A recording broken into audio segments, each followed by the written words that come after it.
नमस्कार दोस्तों, आज हम बात करेंगे पावर स्टार पवन सिंह के नए गाने को लेकर क्या है कुछ नई अपडेट। तो हम इस वीडियो में पूरी जानकारी देंगे, हमारे वीडियो के लास्ट तक बने रहिए। आज बात करेंगे पावर स्टार पवन सिंह के नए गाने की, जिस गाने का नाम है लाइटर। इस गाने की डिटेल्स की बात करें तो इस गाने को पावर स्टार पवन सिंह के साथ शिल्पी राजगाइयों और एक्टर्स के रूप में शालू सिंह नजर आई हैं। पवन सिंह के लगातार गाना आने के कारण यह गाना नहीं चला। मात्र 13 घंटा में 1 मिलियन व्यू, 122 के लाइक और 13 के कमेंट पाया इस वीडियो पर।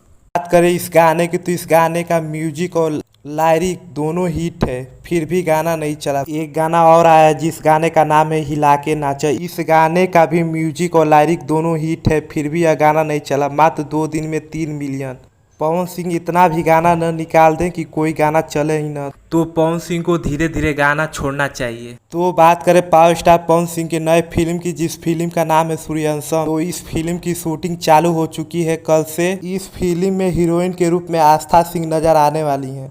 इस फिल्म की शूटिंग चालू हो चुकी है लखनऊ में। अभी पवन सिंह का नए गाने की कोई खबर नहीं है। जैसे ही हमको कुछ अपडेट मिलेगा तो हम आप लोग को दूसरे वीडियो में बताएंगे। तब तक के लिए धन्यवाद।